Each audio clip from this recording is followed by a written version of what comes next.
everyone. So today we're doing things a little differently. We're starting a chat at lunchtime. I see Wendy. I haven't seen you for a while. How are you? You're muted. However, I do see her saying you're doing well. Tara, how are you from the States? I'm great. How are you? Nice to see you. Nice to see you. Are the kids in school? They are in summer camp. Oh, right. Yes. They're in summer camp. Yes.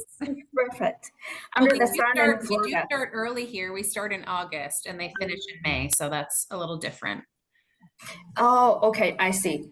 So thank you for joining while you have your free time with us. Since it's at lunch, it's perfectly fine. If you want to bring your lunch, bring your coffee. If you're in the West Coast where Weddy is. By the way, today, Weddy and Ken will be helping me as our student ambassadors. So give it a wave, Weddy and Ken. They're here with us and help support me as well. So I see Jenny and Billy coming in as well. To make sure you're participating, make sure you turn on your camera. Since this is a very chill environment today, we want to have a chat about how to make it sustainable. So to get us started, I underline the word sustainable because we have 5 core values at Trust Your Talent. Can anybody give me another 1 or 2 core value at Trust Your Talent? Bianca, you look like you're in a coffee shop. Yeah, so, I had to escape the fire alarm in my building. Oh my goodness. By the way, Bianca is in Toronto. Thank you for putting that in. So we know where you are. And Kevin, welcome from the other side of the world. Hi, everyone joining from Taiwan, Asia. Kevin, would you want to make sure it's sustainable for you as well? Hope you have some rest today, or maybe this energizes you. Kevin, since you're here, can you give me an example of what other values we have at Trust Your Talent? Sustainability is one, which I underlined. Which else? What else? By the way, what is your core value this year, Kevin? Health. Health. Okay, so that's another important one. I get that, since if you don't have your health, that's the foundation. Probably there's nothing else that could be happening. So every year we look at core value and we look at what we're going to be focusing on.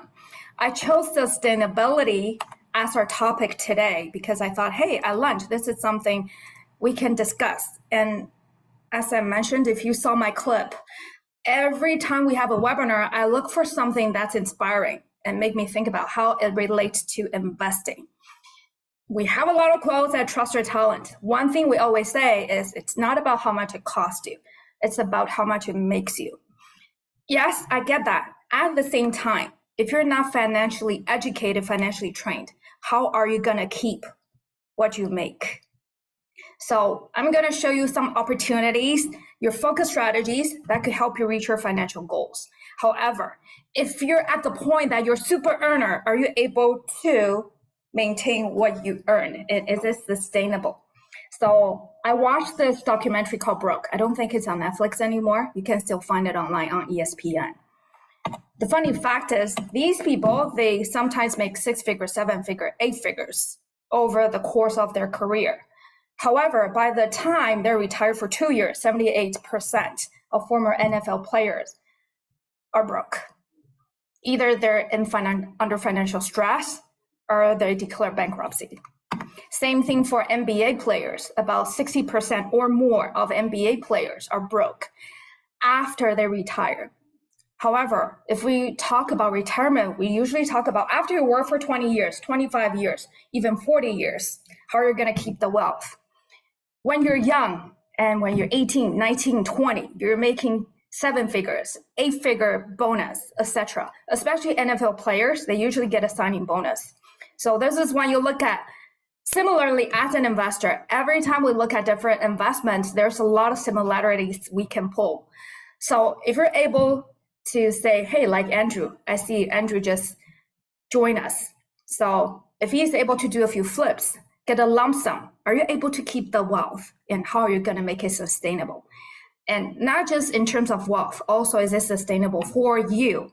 If you have kids, if your time is limited, if you have already worked 20 years, 30 years and overtime, is this sustainable? For athletes, Kevin mentioned wealth and health. This is important. They sometimes get hurt. Can they do this for 20 years and even 30 years? Most likely not. So I found it really interesting. If we want to make sure it's sustainable, even as investors, how are we going to keep our wealth? As a disclaimer, one of the most important things is do things ethically and legally. So I encourage you to watch the documentary.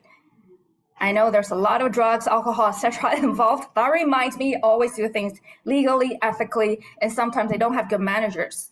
And you're the one who's gonna be the captain of the ship. Make sure you have power team members. I'm here to guide you and help you as an investor. Put my investor's hat on. Same thing for you. Before we get started, make sure you put your investor's hat on. So if you have any questions, I know all of us are at different stages. And I always say we follow the same path. If you talk to any of us at Trust Your Talent, and even the student ambassadors, Weddy, Ken, Kevin, and Wendy has been with us for some time now, and also Tara. We follow the same system. However, things always change. So make sure you're active, make sure you have power team members. And that's how Tara afford to go to Florida and Kevin afford to be in Taiwan, travel and have a sustainable business. We're here not as accountant or tax planners. However, we're sharing our experience and as to what you can do. And me as a mentor, my goal is to hear and check your blind spot for you. We're here to provide educated and professional advice or sharing our experience. And the most important thing of having a power team is that you're leveraging other people's knowledge, like you're here. Collectively, actually, we're sharing today as Roundtable. So if you're watching this on YouTube, you're welcome to leave a comment or reach out to me. So any one of us at Trust Your Talent on the team is our first name at trustyourtalent.ca. So if you have any questions and you need to reach out or you have questions, burning questions, for those of us that are here, students, potential students, if you're here, raise your hand. It's an open forum today. So it's the most powerful position to be. That's why Kevin can afford to be here with us at midnight his time. However, we do this by choice. We decide how we want to spend our time. So I want to share this clip with you. This is not part of the documentary. However, there are still athletes that are very, very successful as entrepreneurs as well. So I do want to share this with you. In the NBA, 65% of NBA players end up broke within 5 years at the end of their career. Why aren't you one of them? Because if I do that, the big house that I bought my mother, she loses it. And I can't have that. So I had to learn about financial literacy. I had to take what I learned from basketball and apply the teamwork structure to my business. And you always need great partners and great people around you, smarter people around you. Does this sum up how important power team is, even as a professional athlete? Any takeaways from watching the clip? I have a couple. I just want to hear your take on the clip. Anybody want to share? Unmute yourself, raise your hand, and you can also be voluntold. Tara, what is your takeaway from that clip? You just happen to raise your hand. I love that. To surround yourself with people that are smarter than you. Love it. Yes. And That spoke very loudly to me. Always be around what you strive to become. Yes. And I know I'm not the smartest person in the room as always. We can always learn from somebody else, leverage other people's knowledge, by the way. And OPE, other people's experience. Sometimes it's not easy for ESL to pronounce some words. So thank you for sharing, Tara. Another thing I want to share is financial literacy that's highlighted in green. By the way, things related to money, sometimes I highlight it in green. This clip happened to highlight financial literacy in green. One of the things I learned from the documentary is don't assume everybody has the financial literacy. Same thing, as I started teaching, I realized that, hey, sometimes we use acronyms. So if I do that, I didn't explain it, raise your hand. One funny story when I watched the documentary is that don't assume people know what they're doing. So there's an athlete, I think it's an NFL player. So he got a signing bonus, 7-figure, 8-figure signing bonus check. Then the league realized that he never cashed the check. You know, sometimes they're signed up when they were 18, 19, 20 years old. He never been to a bank. He thought as soon as he received a check, he doesn't need to deposit it. He just framed it. He assumed that with the check, the money is automatically deposited. I know that this sounds very basic to you. However, be mindful that, hey, perhaps not everybody is financially educated. At the same time, I'm here wanting to make sure that as long as you have grade 6 to grade 7 math, you can add, subtract, and calculate percentages, you're good to go. Beyond that, if I explain things not in the most basic way that you can go back and teach your spouse or your kids or teenage kids or your nephews, then it's on me. So this is meant to be for beginners. And I do hope that people that are here as trained students can also take away a few nuggets as well. So thanks, Richard, for providing that quote. And that happens to resonate with what we're going to talk about today. We talk about ROI. First, cash flow. Usually when we go through any strategy, sustainability means that you have consistent cash flow. And also return on investment, meaning how fast your money can run for you. However, can you consistently do so? Can you consistently keep the wealth? So I love this from this book. And thank you, Richard, again for pointing this out. And Weddy, I know this is your summer reading as well. The most important question is not how can I earn the highest returns? When I look at the documentary Brooke, these people have made the money in 1 or 2 years that not even the 1% of the population can make their whole year. So think about this. Why do most of them went bankrupt? So the most important thing is, what are the best returns I can sustain for the longest period of time? So I get that when we go through different strategies, it's so important to focus. Because if you lose focus, there's so many interesting strategies, so many things you want to do. You're gonna feel overwhelmed.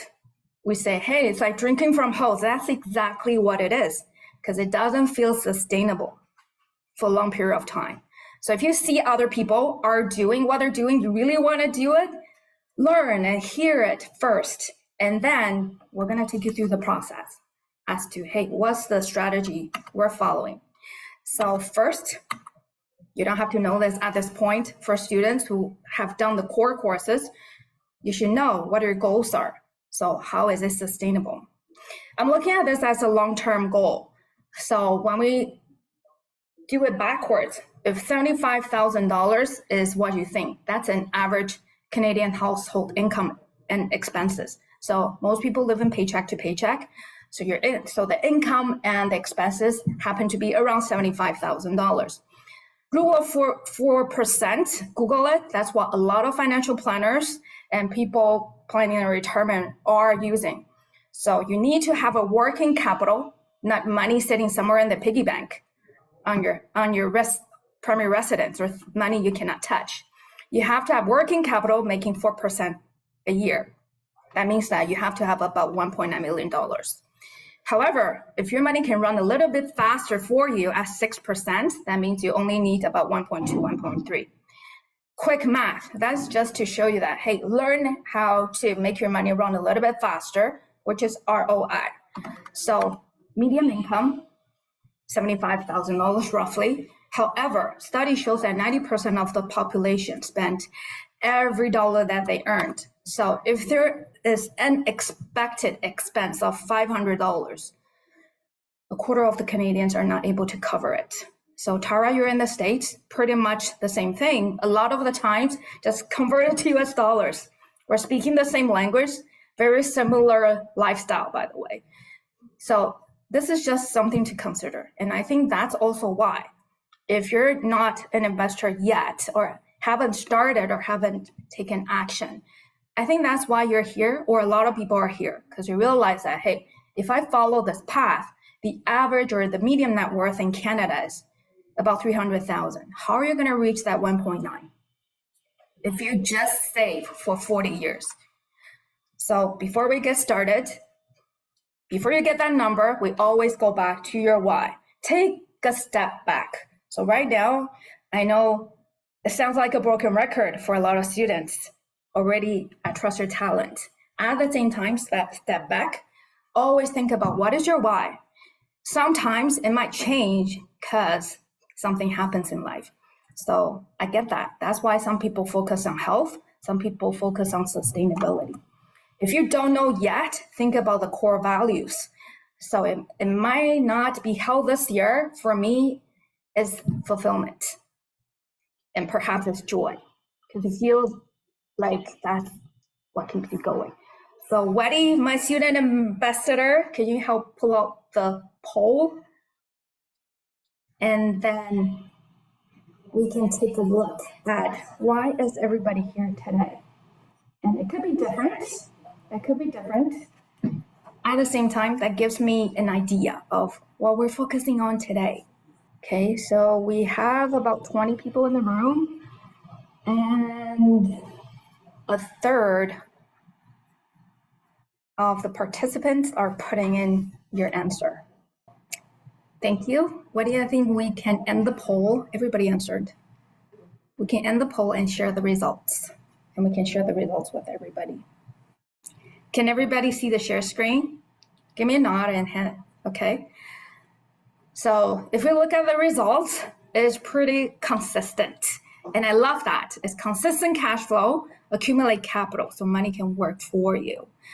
And usually that's the step people take. Get out of your job. Okay, I hope that's a short-term goal if you already feel drained and not sustainable. So we can stop sharing now. Thank you for sharing. So I'll keep in mind that most people are here to accumulate capital and find consistent cash flow. And by the way, Andrew is in the room. If you're not sure why you're here, reach out to a strategy coach. So Andrew is here today as our strategy coach of the day. So he can help you, guide you along the way. Again, if you already have a strategy coach, or if you want to take a picture of the QR code to take action. Because if you think about it, it's just a dream. And if you envision it, yes, it's possible. Everything we go through today, so you're basically test drive as an investor as we go through actual examples. So we're going to discuss and also go through some examples so you can envision and see that, hey, it is possible. That's why we're here, because a lot of the times, if you're analytical, by the way, you might want to know what your personality type is. If you want to have some validation, envision it and see it. However, it's when you take action. So the first step, talk to your strategy coach. If you don't know where you should be, where you should start. So to give you some idea as to where we're going, at Trust Your Talent, it's important to keep the momentum going, by the way. We have events, basically, I know a lot of you are already in the community. We have events for advanced students, basically weekly, monthly, and every month we usually have a live class, either online or in person. I highly encourage you, if it's your first time learning about what Trust Your Talent is about, that your next step, talk to a strategy coach and also go to the workshop. Really, that's the first step to give you a scope, an idea, basically a view of what investors are doing. We're taking you step by step, and also about what money is about. A lot of it is a mindset. I will give you a map of what we're doing today as well, so you have an idea. We follow the same format. Again, this is about you. So we take you step by step. Make sure you're open, that you're coachable. I know that you decide to invest in your time with me. So I do value that. And every time we have a webinar, or if you spend some time with me in the class, I do appreciate your time. However, it is about you. So if you're here to be trainable, to take our lead, make sure you follow the step. And another thing that's really exciting is that annual event. So every year in fall, we have an annual event to award students who are taking action. So I'm looking at the room today, Richard, award-winning student as well, and also here to contribute today. Kevin, a freedom fighter last year. So I know financial freedom is everybody is working towards.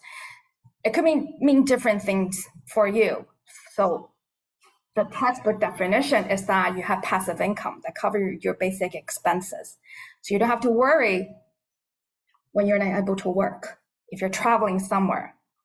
And for a lot of people, and for me at this point, I think it's to be mentally, financially free and not to have the worry of your financial future.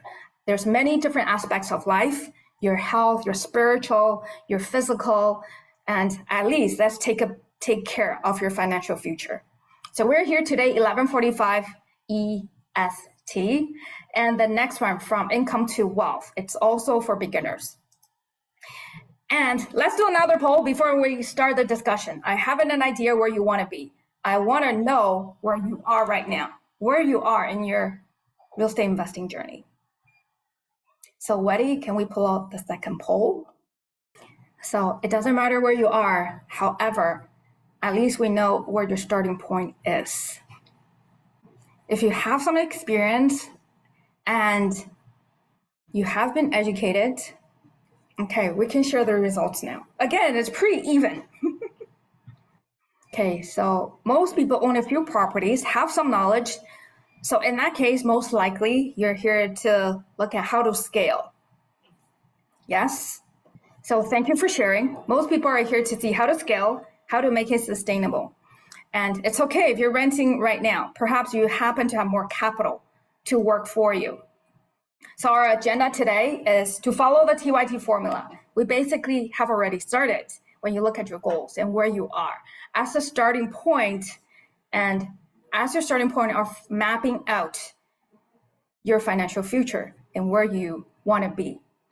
So what strategies will help you reach your goals, and the nature of various strategies, and how much can you keep? And that's the sustainable part of investing. So thank you for sharing. If you're here to accumulate capital, I know that's where a lot of you are. From the results of our first survey, half of you are here to learn about how to accumulate capital. Half of you here, perhaps you already have some capital and want to know how to have some cash flow, how to grow your wealth and make it sustainable. So buy and sell, we always say you buy and sell to create capital. I didn't write it out today. However, this chart basically says what I'm about to say to you. And it's a quote we often say at Trust Your Talent. You buy and sell to create capital. So you can buy and hold to create wealth. So we also have paper asset course as another stream of income. Basically, these are different strategies. At the same time, they're just providing you multiple streams of income. Anybody want to take a wild guess? What's the average number of streams of income for people who have reached financial freedom or who are considered wealthy? Just give me a rough number, a wild guess. Jenny, Bianca, admit yourself. Give me a wild guess. As to, I know you have multiple streams of income. Wild guess, how many streams of income? Sorry, repeat that question again. I apologize, I didn't quite catch it all. No worries. What do you think the average number of streams of income people with sustainable wealth have on average? I feel like I remember hearing 7. You got it. Okay, somebody has been paying attention to the news out there. So again, I asked for your why because I want to start with you, whatever your purpose is. And at first I thought, okay, this is your value. Then I realized it's really about your identity, who you are. So what's important to you? Yes, it might not translate directly to money. However, this gives you the energy, the tools to get to where you are. So a lot of the times you hear people saying, hey, money is energy. It can do good or bad, and people with it just amplifies what they do. Coming back to how it translates to real estate investing. So fix and flip is a strategy that you can have some active income. Being active, if you're still working, I know a small number of people in the room, 7%, want to get out of your job. That's basically trading your time for money. I'm here trading my time for money. However, I want to be, or you want to be at a point that you want to trade your time doing what you love to do, what resonates with you. And that's my purpose. And that's who I think I am. I'm here to help. I have a passion to help people. And that's why Andrew is one of the strategy coaches. Passive income. Once you have income properties, stabilize and create passive income monthly. And that's why half of you in the room are here looking at how to create passive income, cash flow, or private lending. So Kevin is one example as to how to leverage private lending if you have some capital already, or if you're sitting on the piggy bank of your home, perhaps, especially for those of us in Toronto, in Ontario, or in some other cities where the property value is high and you're sitting on a piggy bank. By the way, this is a quick review. S&P, Mike Molay, unmute yourself. Can you give me the answer as to what's S&P? Strategy, market, property. There you go. So heads up, for a lot of people, they start from a property. If you're lining up to buy a property and waiting for it to appreciate, that's not investing. You're going to end up having to fix it. Sometimes we're lucky, however. And same thing for paper asset. Do you just buy waiting for it to appreciate? Is that how we invest in stocks? Do you just buy a property thinking that, hey, Vancouver, hey, Toronto, these are hot markets and we're just waiting for it to appreciate? I'll be honest, I did benefit from the appreciation of the market. However, is this sustainable? At different times when I do the presentation, the market changes a lot. When I started investing in 2017, it wasn't until COVID 2020 that I started to see property value went down. So my belief was heavily tested, by the way. I do want you to unmute yourself, and I'm going to start with Andrew. What's your focus strategy and why? So it's evolved a little bit. A lot of you will know me as a flipper, as that is, yeah, it is my focus strategy. However, it's become more passive for me as I've built that business.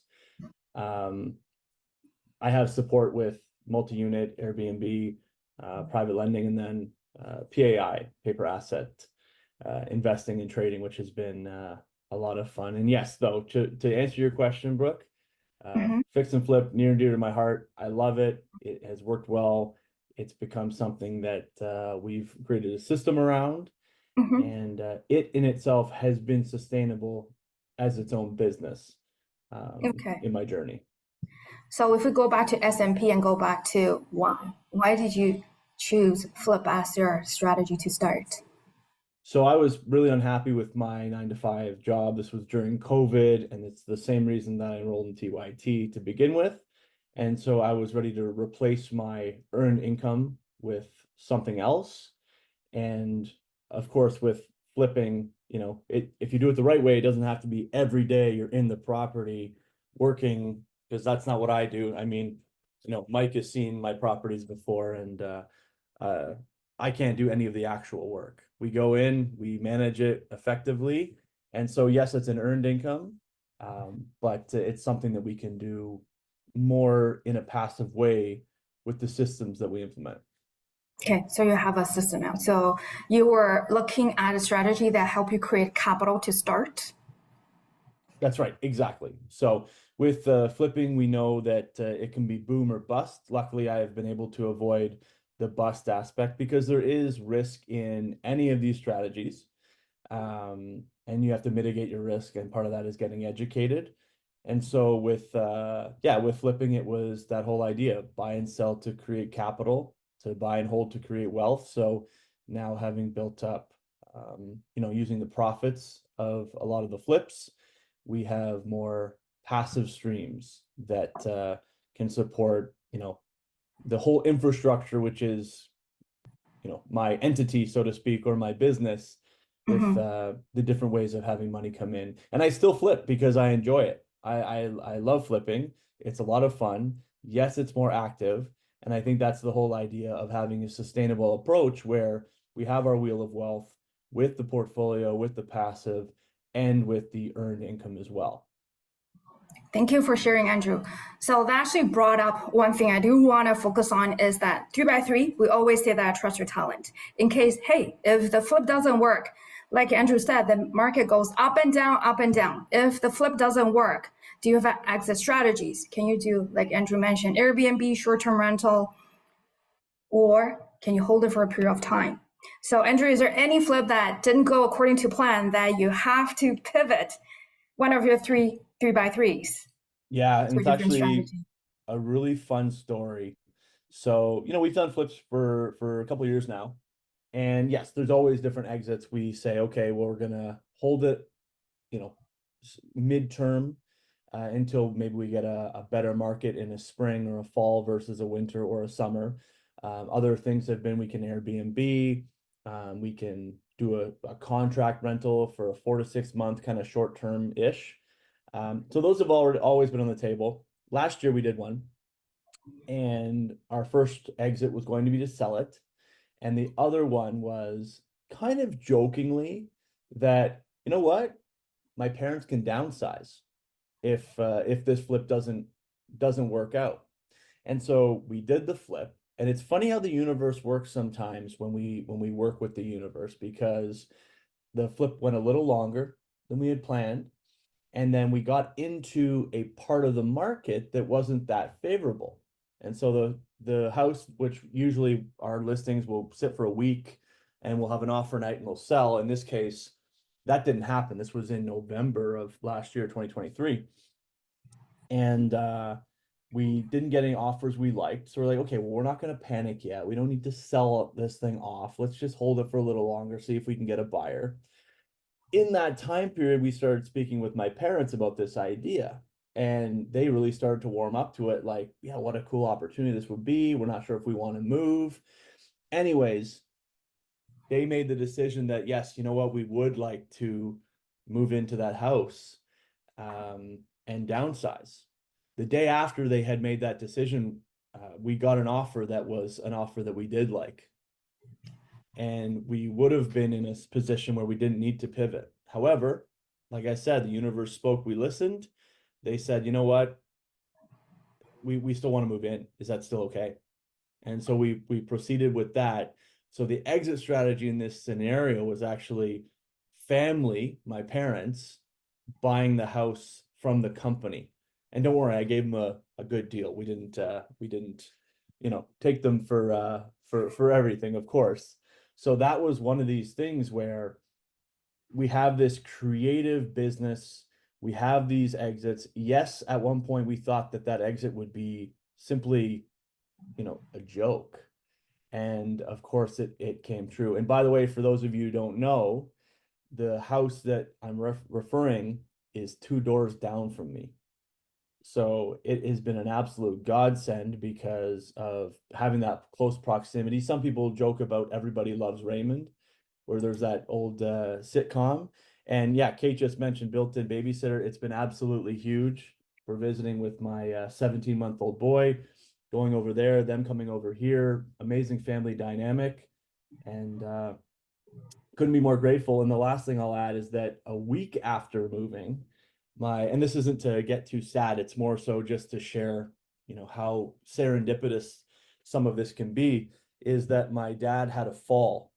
He fell in Shoppers Drug Mart and had to be helped. And then a week later, he was actually in the house and he had another fall. So his health hasn't been great.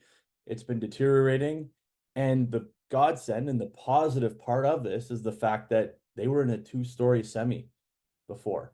If he had fallen in a house that was like that, he'd have a problem, where this is a bungalow. And so, yeah, I know you asked about exits, and this is kind of a tangent about more than that, but I do believe that, our business intersects a lot with our families as entrepreneurs, and sometimes in a very interesting way. And in this case, with a different exit planned, was family moving in. So I just want to summarize. So one of the things you mentioned is, yes, you do have exit strategies in mind when you got into the project. Number two, you mentioned buy from the company. For those of you who are new, it sounds complicated. By the way, we're going to go through when we talk about sustainability and how you're gonna keep the profit. Again, it is not about how much it costs you, it's about how much it makes you. On top of that, how much can you keep? So I'll end this part of the conversation at that, just because I know we have a lot of newbies coming in, and give you some idea as to, hey, what's fix and flip? So this is a pretty straightforward flip. Another concept to have is how much in, how much out. That is your return on investment. How much money you put in, how much you put out. So simple flip. So for people who want to do what Andrew is doing, for example, if the purchase price, I know for some people this looks like, hey, can I do this in a particular market? It doesn't matter. Again, it's not about how much it costs you. Even if it's US dollar, right? Tara, Richard, purchase price 540 and first mortgage at 80% because it's a single family home converted to a duplex.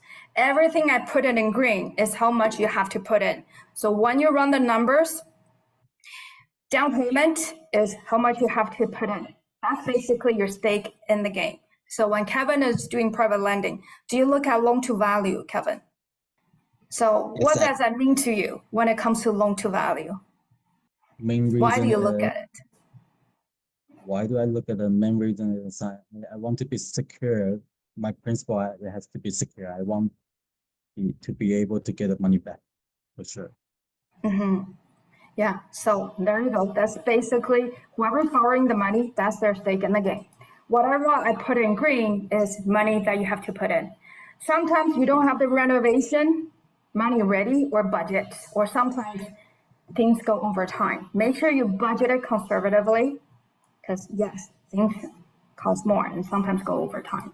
Funds in this case, so if it's your first time, look at the numbers in green as to how much you're putting in. Everything else, the mortgage, that is leveraged. So when Kevin look at loan to value, sometimes you look at, hey, after repair, how much is this property gonna be worth? So after repair, this property is sold at close to 700,000.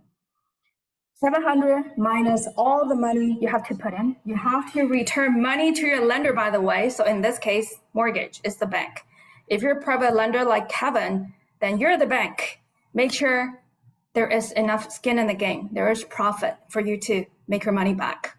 So it's sold for close to 700,000 minus the funds you put in or your investor put in, pay your lender back. So simple number, your total profit is 121,000. How much in, how much out? For those of you who are new, I encourage you to take out your calculator or your cell phone. Total profit 121, divide that by 146.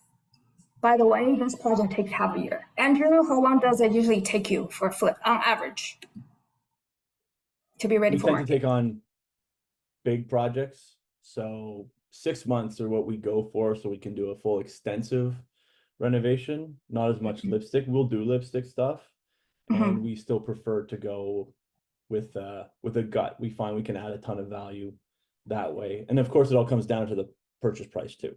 Whatever we pay for that, what can we do? Where's our flexibility with what we're putting in? But 6 months is 6 months or so. So Andrew's getting into a more advanced way of looking at it. However, this ROI, this project takes about four months. So that's a third of the year. So if you can do that consistently, if you have a system, if you do 3 of those, annual return 83 times 3. Okay, quick math. It's not always the same. However, just think about how quickly you can run with it and if you have a system. So I do want to put in another strategy because I know Richard's in the room. I do want the student ambassadors and those of you who are going to contribute and if you have questions to understand how the strategies work. So this is a more creative financing strategy. At the same time, investors, I know some of you are trained, some of you are new. I always ask students, can you explain to your investors in 5 minutes a strategy you're going to focus on? I assume that a lot of you are not aware of what lease options are.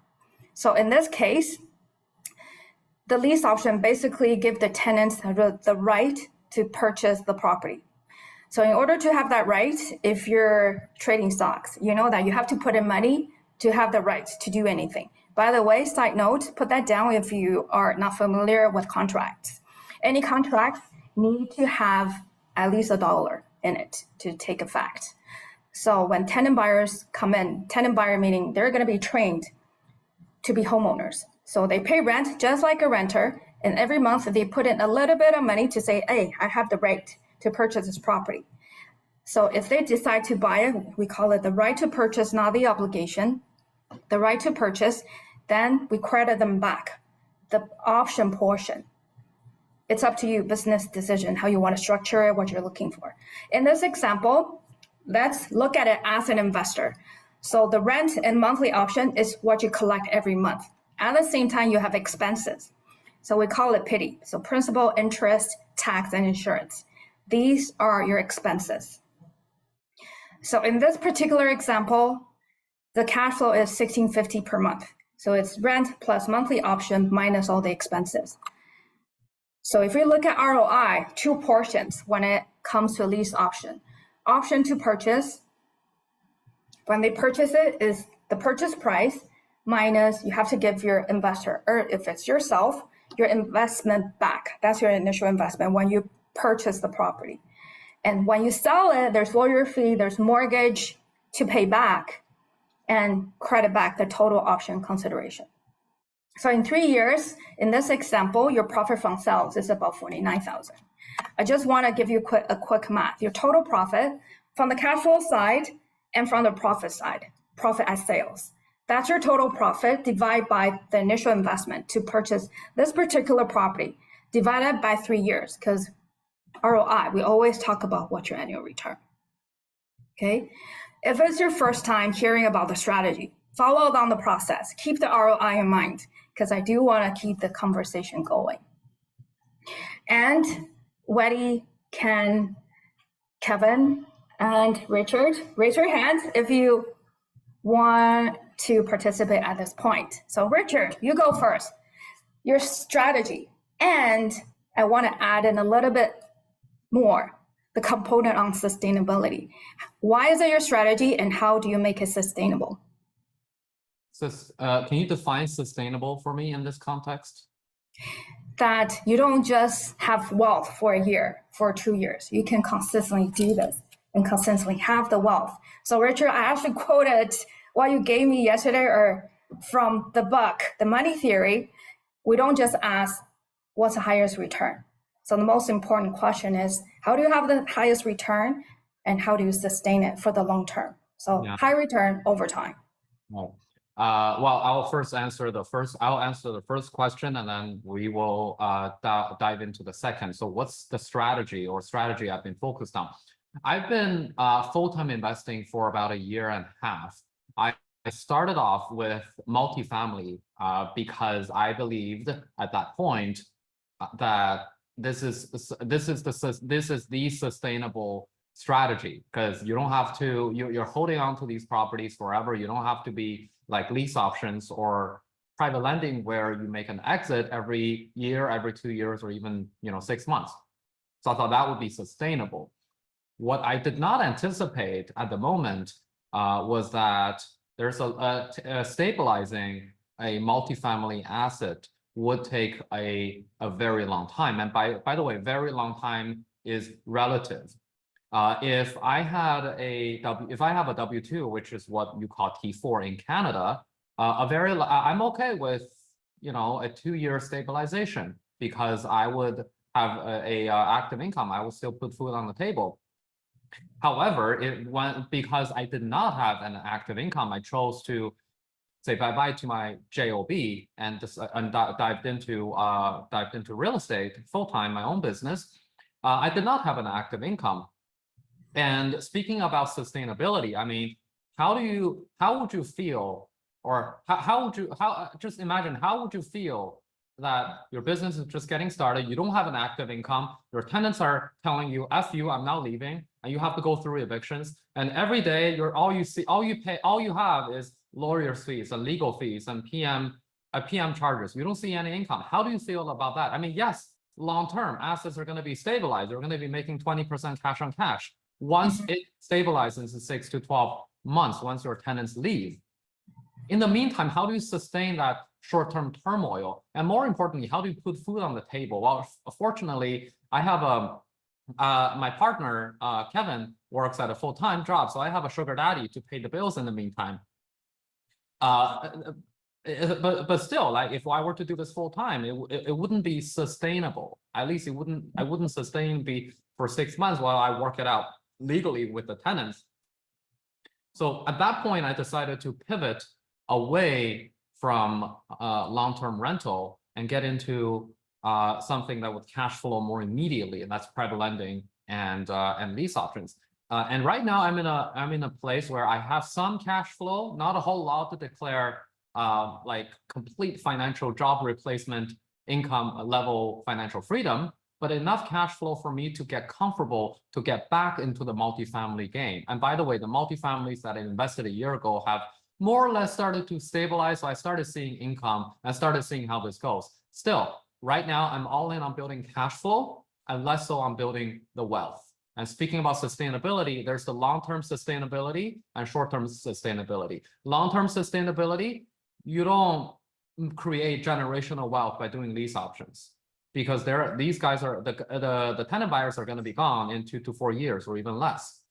So long-term sustainability, multifamily, your RV parks, your mobile home parks, those are the long-term wealth, sustainable wealth. The short-term, especially if you don't have the cash flow, you would need something more active that brings in income more. Because guess what? When you go to Whole Foods and you say, hey, I'm not going to pay for those eggs because my duplex is going to stabilize in 6 months. You can't say that.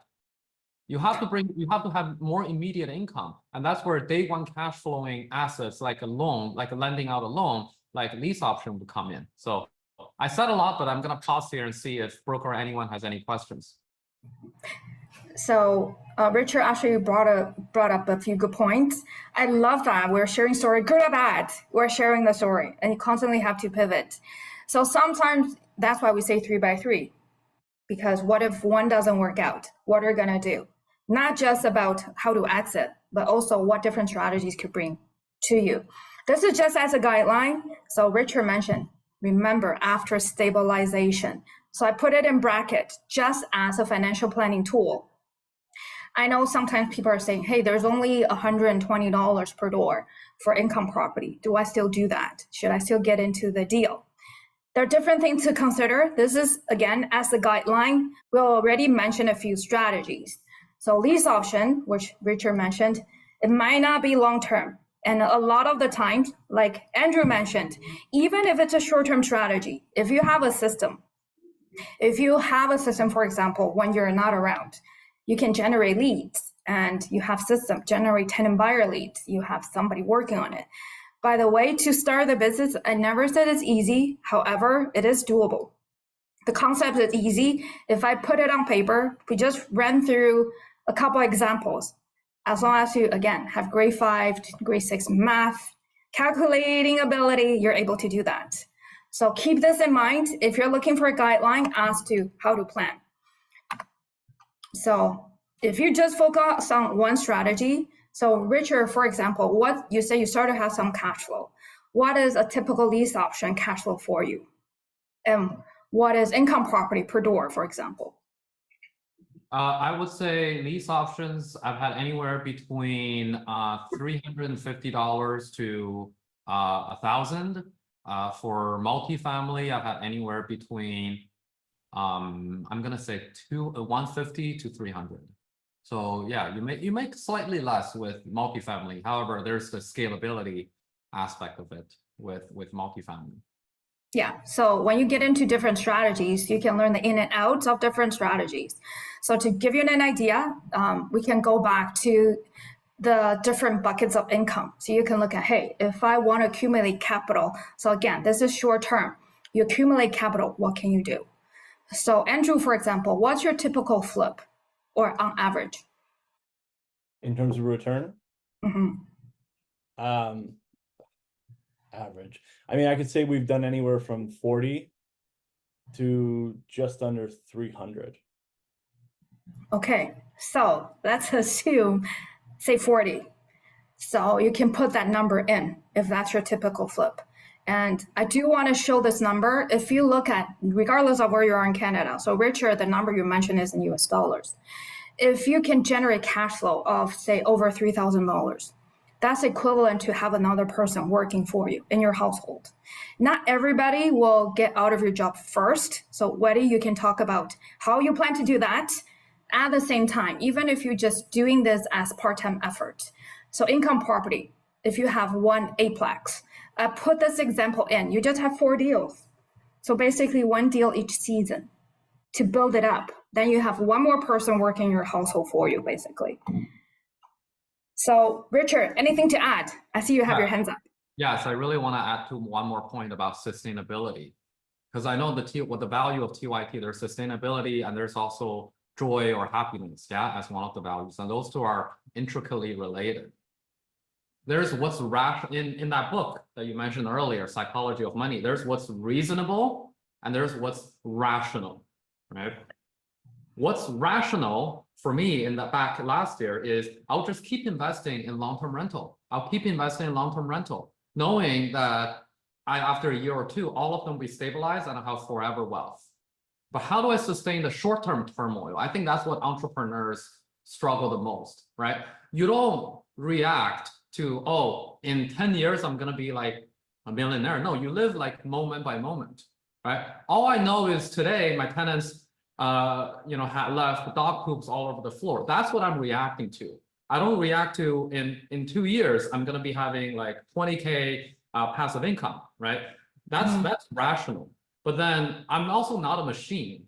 I'm also a human. I'm a freaking human being. I need to enjoy life. I need to have I need to enjoy life, and I need not for the short-term turmoil to destroy me before I can even get to the long-term turmoil. I can get to the long-term wealth. So how do you sustain the short-term turmoil, right? And and that's why in the previous quote, it says the best thing is not to create the best return in the long term. The one is to create a sustainable return that you can survive the short-term turmoil. You can ride it out before the long-term wealth kicks in. I think that's why sustainability is tied to happiness. And I realized I was not sustainable. I cannot like be hearing news all day about dog poops and evictions. I need to shuffle it to the background and focus on what can truly bring in the cash flow, which I can sustain through, right? Yeah. So these are the day-to-day things we do have to deal with. It's good that you mentioned short-term and long-term.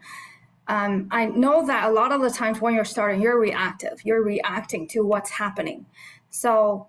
And I see here's a community here. Really, I know Richard is actively involved. And we've also talked about, hey, like Kevin, like Richard, like myself, and like Andrew, we even have to text, when we were on a cruise ship or when we were landing, when we were traveling. However, I mean, you still choose to do what you want to do with your time. These are all growing pains. And a big part, I know a lot of you, we say, hey, put in an offer. So what are you doing? You're just looking at the computer all by yourself. You're dealing with all these problems. However, if you have a community and somebody who have the experience, a lot of the times we have blind spots. That's why we're here as mentors. We also have blind spots because, hey, we focus on the short-term thing. We forgot to step back and look at, hey, what's our long-term goal? So yes, there's a lot of problems, and I'm in Ontario and I'm getting out of it. At one point, I have at least one tenant I'm going through court consistently. However, I keep reminding myself, if I look at the overall portfolio, it's like 7 streams of income.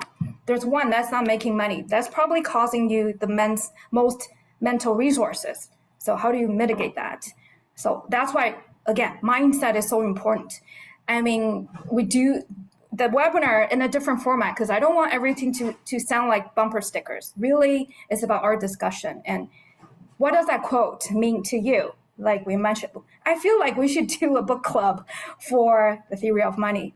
Regardless, if you have anything to share, do share. And even when you're starting, we give you so many courses. You're drinking from hose. How is that sustainable? And I do like to hear from Kevin, Weddy, because you have young kids. How do you make, and Andrew, 17-year-old Carter, 17-month-old Carter. So how do you sustain that? And yes, it sounds like it's personal. And step back, think about, how do we do this? That's why, everything is correlated. Health is related to your joy, and it means if you can sustain it or not. So Tara, you also have young kids and you're traveling from Canada to the States. How do you sustain? So I'd love to speak to the new students. We left Canada, left our jobs, and hadn't begun investing yet. We just started educating ourselves. And the community, the TYT community, is what really got us through it. Once we got educated, we were able to use the different strategies at the specific point in our life. I don't know if that makes sense. So talking about short-term and long-term, so coming to the US, being foreign nationals, we weren't able to start into multi-unit right away because we couldn't get a loan. So we were able to do private lending and wholesaling to have all the time in the world with our kids while we weren't worried about finding jobs or putting food on the table. There were strategies that we could use to put food on the table, so, support ourselves while we were educating ourselves and learning. Now we're at a point we're doing fix and flip. So that's another short-term strategy, but we're building capital again, which is great. We still don't have our green cards. Hopefully they'll be here soon. And then we can use that capital to invest in multi-units to build generational wealth. So the most amazing thing for me, to all the new students, again, is just different strategies can be beneficial, not just in what you want, but to maybe what position you are in life. So thank you for sharing that, Tara. One thing she mentioned, and since they register as new students, is that they don't have green card and they still are able to invest in the States. And by the way, they just drove down to the States, started finding a place to live first. So yes, it sounds like obstacle, I think, for most people. They probably would stop at that point. So kudos to you to be sustainable in your business and with young kids as well. So Tara, share, what was your previous life like? What did you do? And how did you get out of your job and move to Florida? We were just in the rat race. I worked, I had a business and I was teaching part-time with 2 little kids, never having time with them. My husband, Jose, was working full-time. Yeah, we had a nice house, but we had, high bills, and we didn't get to ever enjoy our time together. So we, sold everything, sold our house, our vehicles, just quit our jobs. And we had no choice, really. We were able to, we had some capital that, like I said, we could lend down here in the US, and nothing has, stopped us. We still don't have green cards. It's been a year and a half now, but we have all the time in the world. Your kids by the beach. Yeah, with our kids. And we just jumped in like right into investing in real estate. So thank you for sharing, Tara. Strategy for everyone. Thank you, Tara. Actually, I know Tara has a lot of story to share. So we do have time at the end if anybody has questions for her and want to learn more about her story as well. And if anyone wants to reach out aside from this, I'm more than happy to meet up as well. Thank you, Tara. So we have Richard and Tara here by show of hands that you're investing or have invested in the States. Okay, I know some of you are looking into that. It is a bigger market. Remember the S&P. So the market. So if your strategy doesn't work in particular markets, I know you're looking for new markets. So we do have resources here, and we do have US curriculum, by the way. And I know Richard shared a lot of examples. He's pretty good as to providing the comparables in Canadian terms, 401k, RSP, etc. So do realize that, hey, besides us, and there's also student ambassadors who have resources to share, and past students as well. So since we were on the topic of Tara just got out of her job and started investing and started moving. I want to reach out to Weddy because we talked about you still have a job right now and you're taking massive action. How do you plan to make it sustainable and get out of your job? Well, right now, again, with 2 kids, full-time job and real estate on the side is just almost impossible. So one way to do it is I basically leverage people's time, skills, and what do you call it, deals. So I was lucky that I started investing 10 years ago in some upstairs, downstairs. And the past years when the interest rate going up and renewals, like, oh, not making money anymore. So I need to do something different here. So, and then also maxing out my personal loan. So one way is to move into multi, that's one way. But again, time is limited. So what can I do to basically make my money work harder? So one way is going multi, and then also invest in your community, the people that you see, you talk and get to know. And so far TYT have been very good. And you trust your community, you trust your people, trust your mentor, and let your money work for you. And sometimes if you cannot do it or it's not your time, it will come. Just like, again, I learned it that it's like Ryan said, try to not to have lazy money. So that's what I'm trying to do. I push all my money out if I can, and then make it work for me while I'm working on my own deal. So, And Weddy, I know you have a portfolio before you joined TYT. yes. So how do you make your money run a little bit faster and be more efficient? And how have you pivoted? Basically, after talking to mentors and people in the community and knowing what I'm knowing now, it's like, okay, it used to be like $200 is pretty good per month. Now if we can make $600, like what I'm doing so far, I'm missing out. So I'm, what do you call it, restructuring my portfolio. The building that's older I own, I sold it, and then I joined with other students that have higher return. So there's no lazy money there.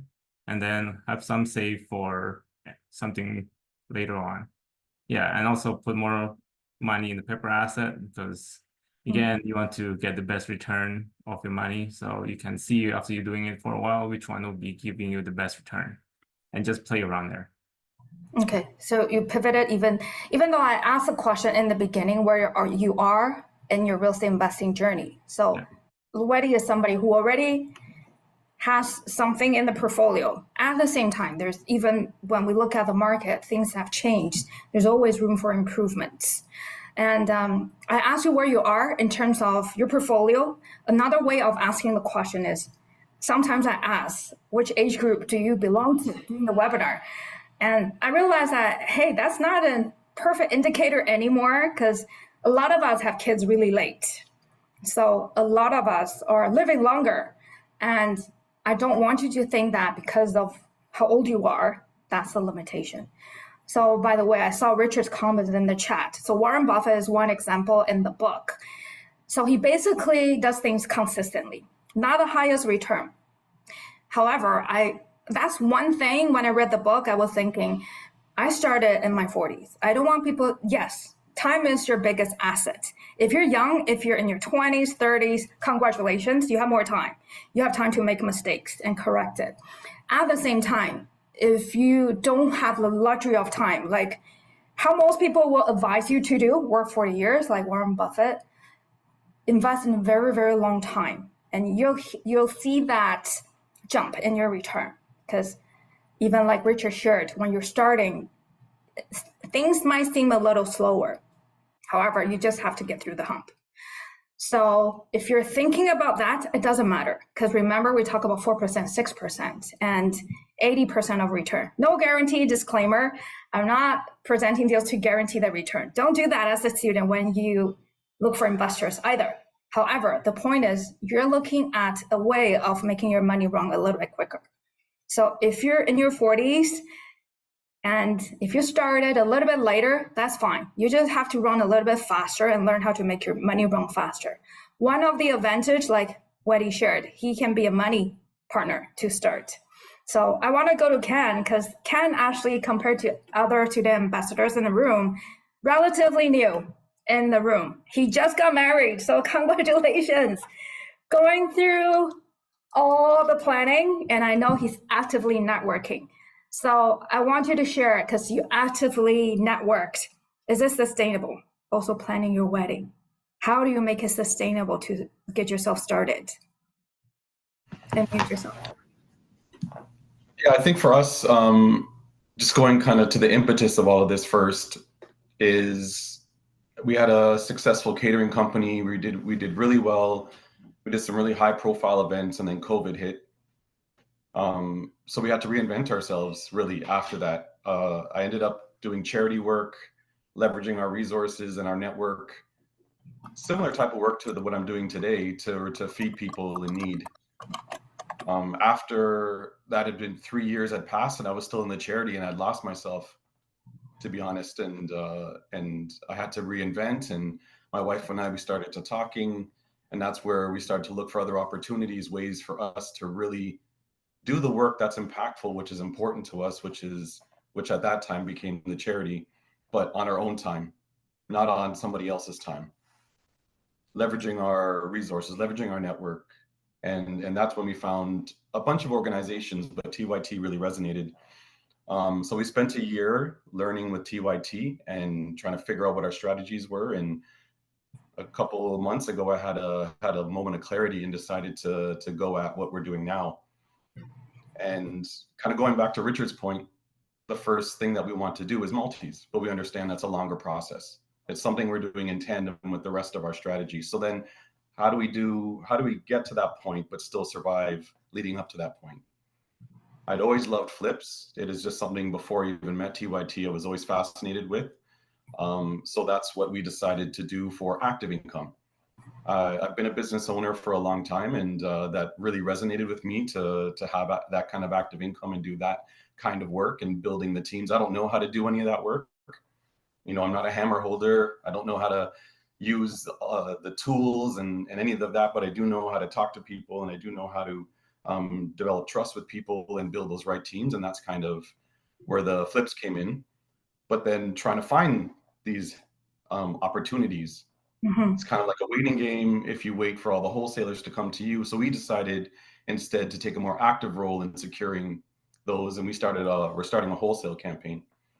And then another positive byproduct of the wholesale campaign is income from wholesaling deals that don't work with our numbers, but may work with somebody else's numbers. So now we've established a second stream of income via wholesale, hopefully uncovering distressed sellers, and then that will carry us over until we've acquired and stabilized on multis, and that's our plan for now. And we're super pumped about it.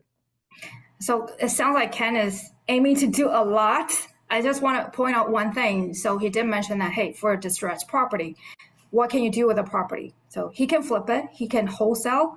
So these are strategies when you want to accumulate some capital. And even since we started talking, Ken, you already pivoted. And again, Ken is a person with a very big heart. If you talk to him about charity, make sure you do. So again, it goes back to you. However, how does it translate to the strategy, the market? And same thing. It sounds like, yes, it's from us. At the same time, how does the strategy translate to what you want to contribute to the society? How are you going to bring more resources at the same time? And can make sure it's sustainable. Because yes, when you're starting, so many networking opportunities. And at the same time, so I'm being called networking queen because I found energy doing that. And I feel that Ken is doing the same thing. So if you're looking for energy in the community to support, here is where you should be. Anything to add, Ken, before I move on? Yeah, I just wanted to say quickly that even though I haven't actually done a flip yet, my confidence around that strategy is so high just because of the amount of people that are around me in the community, the access to them, the teams that I've built, the people that I trust around me to do that work. Is my confidence is so high just knowing that the power teams are there, and key components are coaches and mentors. So we're ready. Thank you, Ken. You put it out in the universe. We're hearing you. So things are going to happen for sure. And thank you, Ken, for sharing. So I want to bring on my friend Ryan Carr. So we started as students together. I've seen Ryan, like myself, pivoted a few times and start from day one. So I do want to ask Ryan to share, how have you pivoted and how do you make it sustainable for you with so much going on and young kids as well? So Ryan, are you able to mute yourself? Yes. Can you hear me? Yeah. Yeah. Speaking of, timing's perfect. I was Shafali was just getting back home from the gym. Part of our scheduling and sustainability. We give each other some space and support in order to do those types of things. So I was on daddy duty, but literally just transitioned. So timing's awesome. Yeah, it's been really interesting. I mean, as you said, we started in around the same time, and my journey started March of 2018. For those of you that don't know, some of you have heard the story prior. And so that was kind of pre-pandemic. So the dynamics at that time, I would say, were a little bit more conducive to getting started. They were a little bit easier. I've made the bold statement before. Frankly, a monkey probably could have made money pre-pandemic. The market was just heading the right way. So I don't consider myself particularly lucky. But I think where the lessons in sustainability were really learned was when the market dynamics turned. Right. And we all saw it. There were what were some pretty established investors that ended up, losing everything and having to liquidate their portfolios, are still in financial trouble. We're seeing a lot with respect to people that had taken a lot of promissory notes on and things like that. But anyway, so I mean, what I've learned with respect to sustainability, really take stock of what you're good at and focus on that. We all have unique strengths and skill sets. We need to embrace those and nurture those and really do take a deep dive, because from example, some of my past employment experience, I thought, when I left that behind, I'd never use it again. However, it's paid huge dividends, coming from the mechanical world, especially when I, playing in the space I do, multi-unit residential being my biggest jam. And although Richard and Kent both made good points, it is a medium to long-term strategy. And looking back, I probably could have avoided a lot of stress had I taken on other strategies early on, but I was too focused on one. So that's why I think, what we preach nowadays, that 3x3, so important. I probably could have exited a lot quicker. I probably could have made some tougher decisions like some other students have as well. I know some of my mentees have made some tough decisions like, hey, do we need 2 cars? For example, everyone knows I'm a car guy. My one vehicle, I'm certain, has set me back about 2 years exiting. So, really, really evaluate how badly you want it. Really evaluate what sort of skill sets you have in your own tool belt. And for the rest of it, I would say look at another great book, 10X is Easier Than 2X, Dan Sullivan. I just finished reading that, or listening to it on Audible for the second time. And he talks about, really focusing on the 20% of things that light you up, that you really enjoy doing.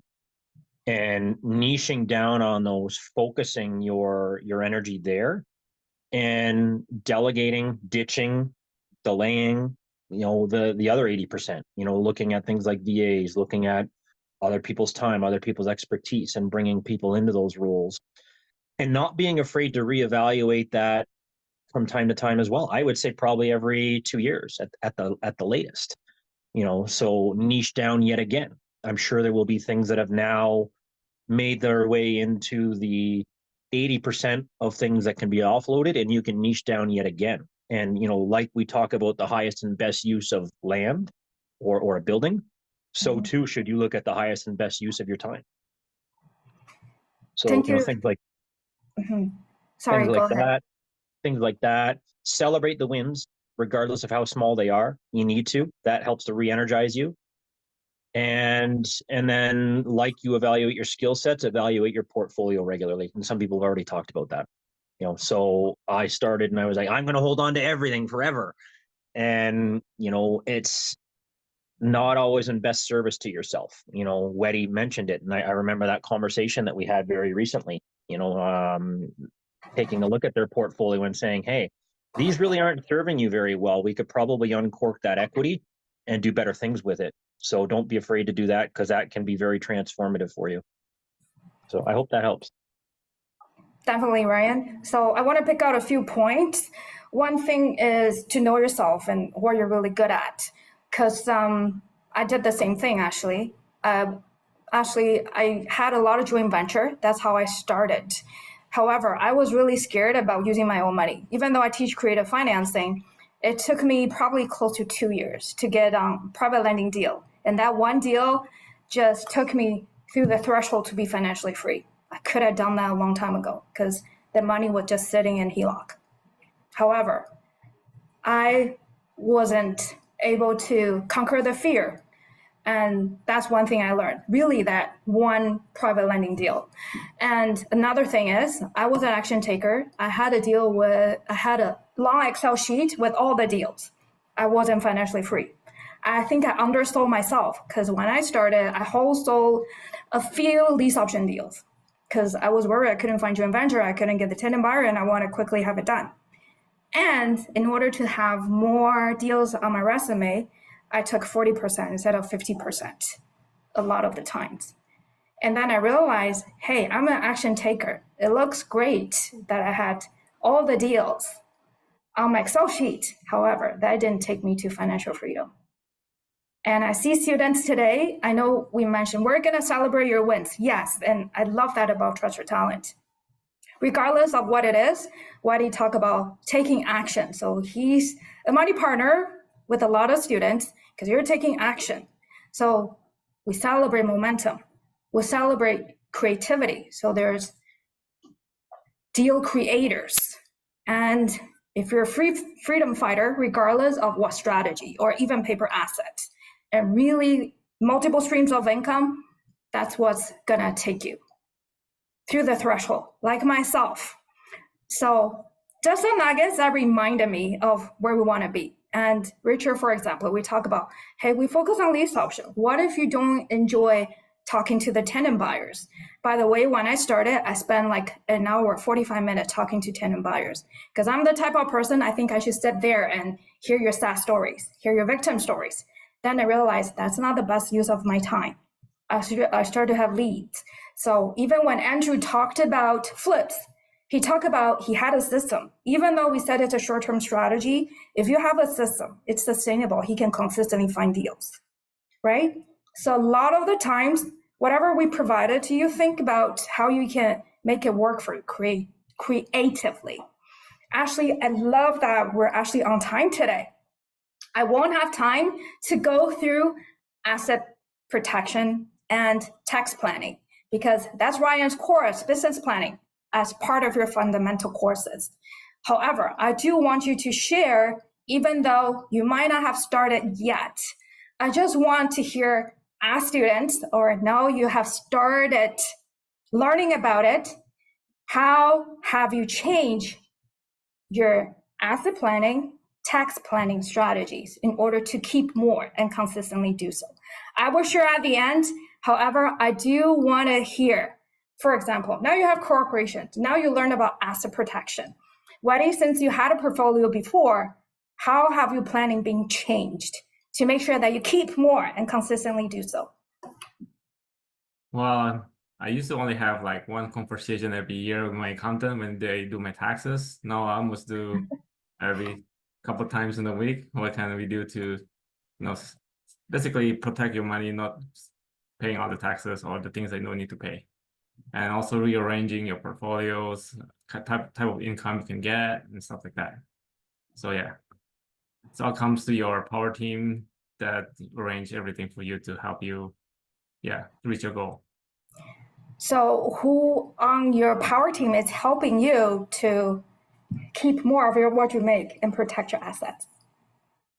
Yeah, like instead of me paying myself using under what they call income tax, don't pay myself dividends, stuff like that. And then we haven't really structured it to 3 tiers. Only right now, we only have one corporation. but we all actually looking into the US market, so we have to structure ourselves that way. So at least we know where to go, what to ask, and what to do. So this kind of give us a direction and speed of getting things done. Okay, I might be opening up a can of worms for newbies because they plan ahead of time. If you're thinking about heading to the States as part of your planning, you might structure things differently. I'll just quote the lawyers that helped me build up my structure. And think of it this way, if you're building a house, I think real estate investors can resonate with that. If you're building a house and you're building and building, if you don't set your foundation right, it's like building a house and then put a basement and foundation later on, if you don't do the planning right. And I can tell you, yes, I did pay my dues sometimes when I didn't do things perfectly. At the same time, you always have ways to pivot and change it, especially if you're expanding and getting into different structures. I do want you to participate or raise your hand if you have any questions or anything to add. So just to give you an idea, I use this in my joint venture creative financing class. So basically, depending on where you are, what do you enjoy doing? If you're actively looking for deals, by the way, I mean, a lot of the times you're probably at the stage where you have accumulated enough capital. You can be passive. Or for some other reasons, perhaps you're working already or you have mortgageability still. So if you're being the money partner, venture in this case, that's what we put in joint venture agreement. Think about it this way. If you're active, you're looking for a deal, like Richard is looking for a lease option partners, you're active, your active company will sign a contract with Weddy. So that's where your joint venture is formed, okay? So why do we do this? I mean, there's a lot of discussion to be made. I'm sure Ryan can come up with a 12-hour course just on this. However, just think about this. And I'll give you an analogy, and I'm still really realizing that every year I'm reporting my corporate tax. You're basically having control over your tax and how much you're taking out. So this year, full disclosure, on the personal side, I have $3,000 of income on my personal side. So next year, I realized that, hey, I can take out more money from my corporate. However, if you look at active income, this is the newest number I pulled from CRA website. So let's look at the highest rate. So Weddy, you're still working right now. If you don't want to disclose how much you're making, do you know roughly how much personal income tax you're paying in terms of percentages? I'll be around 30 something. Okay. So without going into detail, just look at the chart. Why are we doing what we're doing? Why we're setting up corporations? So two things always consider: how much you can keep. So that's what your accountants are usually there to assist you with. How do you protect yourself? Knock on wood, so far, in terms of asset protection, we haven't encountered a lawsuit against us. However, your lawyer is there to help you set up the structure to protect you. So that sometimes you might overpay to set it up, layers and layers and layers. However, your accountant is there to help you find the most tax efficient way. At the same time, again, ultimately you have a power team. You have us, Brian, myself, as mentors to help you watch your blind spot. However, ultimately you have to make that decision. When your accountant is telling you one thing, your lawyer is telling you something else, you have to decide what is the right course of action, okay? And you can decide when to take out some income and when is it active income. When is it gonna be kept in the corporation, okay? So since Ryan is here, is there anything else you would like to add? Since this is your forte, by the way. Yeah, I mean, I guess it would say, you know, here as well, we want to leverage. You know, it's important to know the basic structure, you know, which certainly I like to think is covered in business fundamentals, and always happy to have people reach out. As Brooke said, we're very easy to find.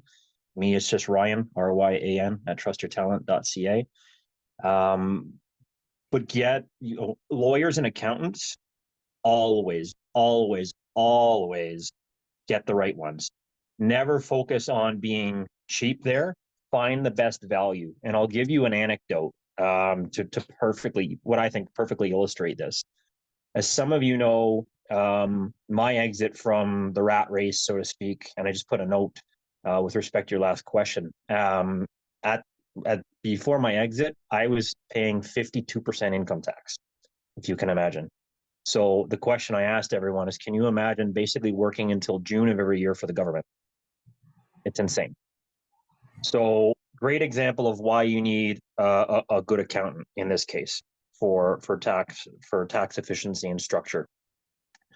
So with my exit, which happened in December of 2022, I was a shareholder in the company that I was also employed by, a little over 10%. And that's a critical threshold. For those of you that want to get into private equity, which is something that I'm really excited to have, really dove into in the last couple of years as well, and hoping a little bit of a teaser for everyone, hoping to develop a course on that end. I've been chatting loosely with Tim, so stay tuned. But over 10%, 10.1+% is critical. That's considered a connected corporation. At that point, dividends flow freely. That will become relevant in a moment. So with my exit, we ultimately had to value the business and my shares were bought. Had this happened traditionally without an accountant that thought creatively, especially with the new capital gains taxes that were announced, I would have gotten absolutely slaughtered. I was subject to just in and around a $700,000 capital gain with the sale of my shares versus what I bought in for and what I was being bought out at. He was able to creatively think, and this is the value of a great accountant. He says, oh, you're a connected corporation. So back to that point, what we can do, and there's benefit to, again, you always got to make sure or try to create benefit, a win-win situation like we always do. There was benefit for the existing shareholders as well. He said, we will propose a share buyback by the parent corporation, like the corporation that I had shares in, a share buyback for cancellation. And at that point, that was deemed an ineligible dividend, is what he called it, tax-free event. So that alone saved me $350,000+.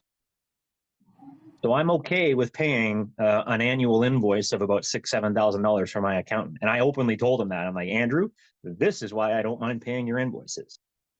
And then the benefit, the win-win that was created for the other partners, if we think about that for a second, my shares are now being bought back by the parent corporation and being canceled out of the ledger. So what does that mean for the existing shareholders? There's now fewer shares in circulation. So the remaining shareholders, the value of their shares increases. So of course they were going to sign off on it.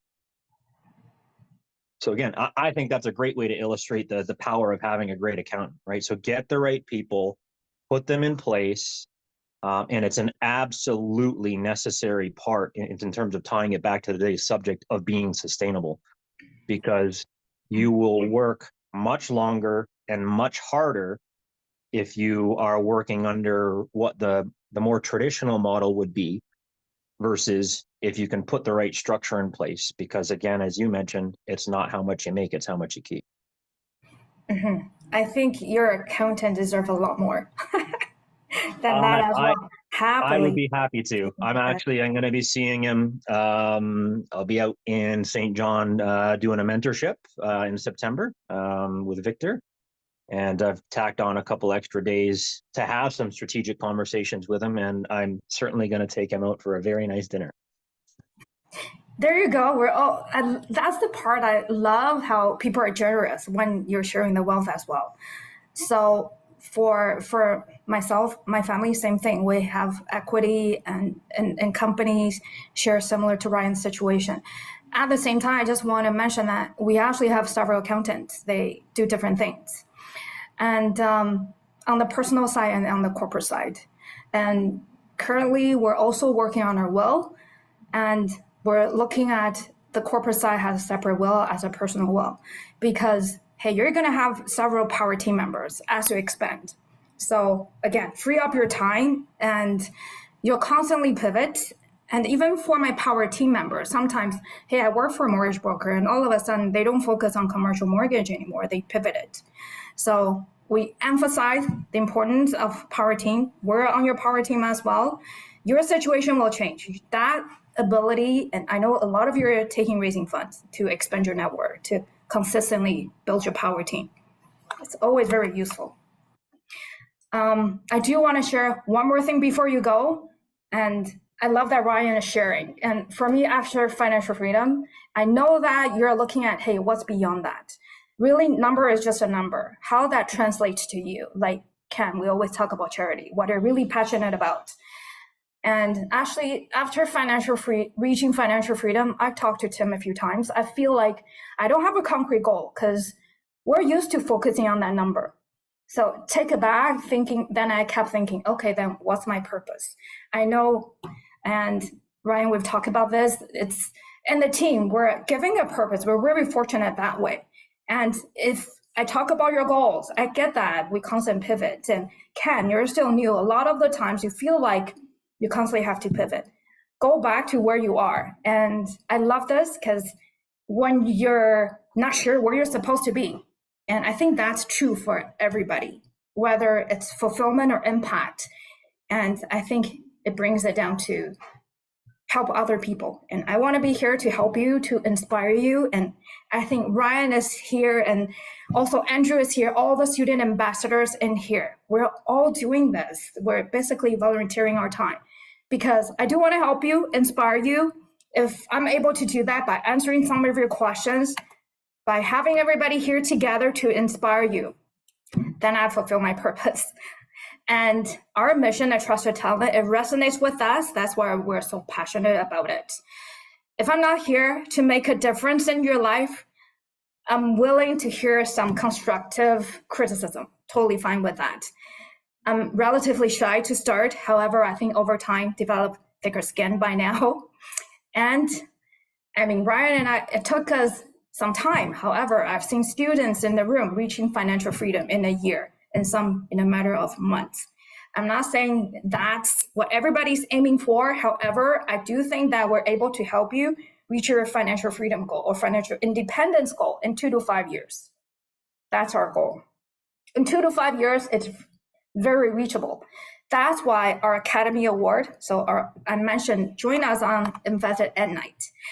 By the way, if you are still not clear what I'm doing here, it starts from you. That's the GPS, regardless of what strategies you want to focus on, regardless of how old you are, what's in your portfolio. Our roundtable here is aiming to educate you, inspire you. I hope you had some fun. And today, I want to add in one of the core values, sustainability. And we do that through different strategies, through planning and through protecting your assets. So Ryan gave us a very good example as to how to create your wealth as well. We're here to help you set up for success. Student ambassadors are here, and Andrew is the strategy coach on duty today. So reach out. The next step is to map out what you're supposed to do. And I know some of your students, even while you're in the community, we consistently look at your mapping of your future. What's your purpose? Why do we focus on core courses? Why do we focus on building up your foundations, finding your why, finding your goal, time management? There's so many tools out there. Most importantly, have investor mindset in the background. Hence the books, hence the talk, hence all the quotes, bumper stickers, t-shirts you're wearing, whatever you put on your wall. And I know Tara and Jose have amazing vision boards, by the way. So again, next step, talk to the strategy coaches. If it's still not clear to you, we're mapping it out for you. The next step, join the workshop in Vancouver. And existing students, make sure we see you in person because we do this annually. It got us pumped up. For the year ahead, Invested Ads, that's when we celebrate your success. So for students, make sure you put in your application. If you're nominated, make sure you follow the process. Again, follow the process, follow the system. So this is what we want to see. And we're going to see you there as well. So this is from the last Invested Ed.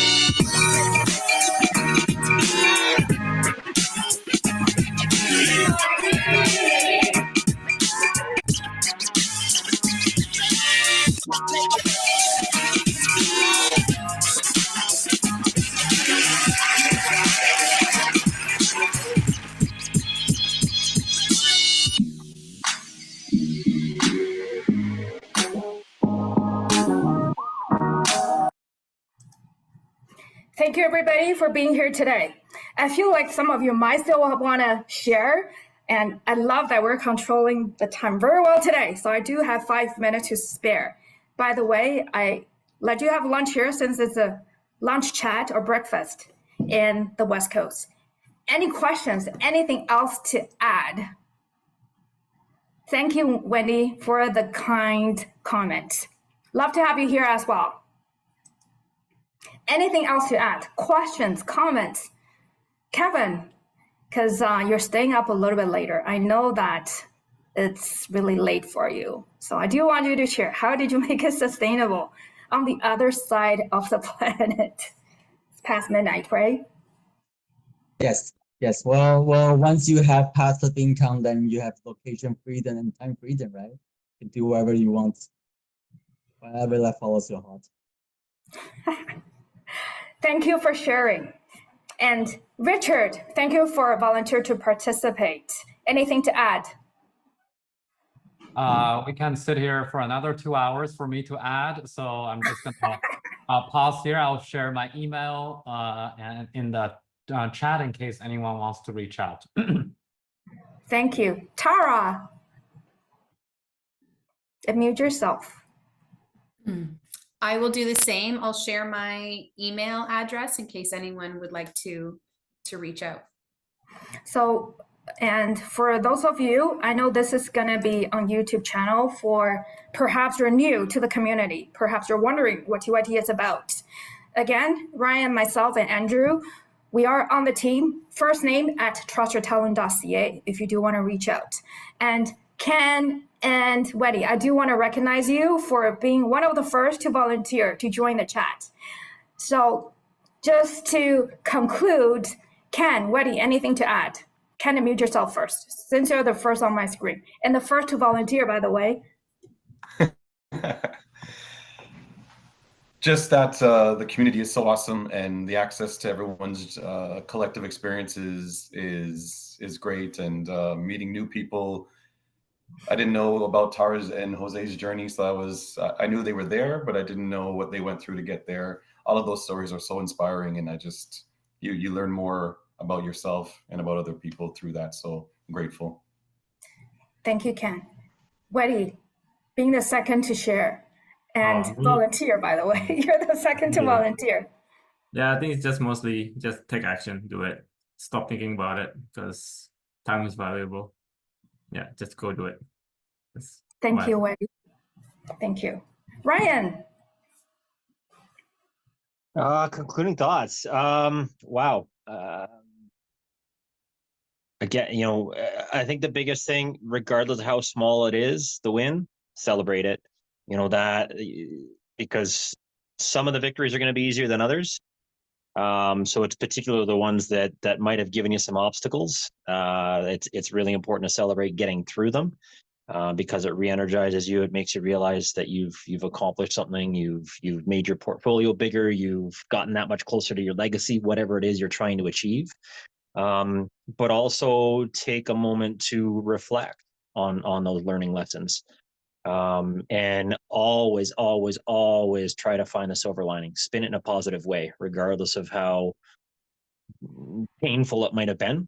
There's always something positive to be learned. And if that means also maybe touching base with your mentor to do that, to kind of reflect, feel free to do that as well. As you said, we're all here to help. Thank you, Ryan. We're here to help, to support. And if you still have thoughts after we concluded the roundtable, reach out to me.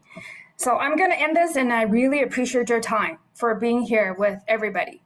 Thank you, Tara. Thank you for your time. My name is Brooke, and I'm a trainer, mentor, and webinar speaker with Trust Your Talent.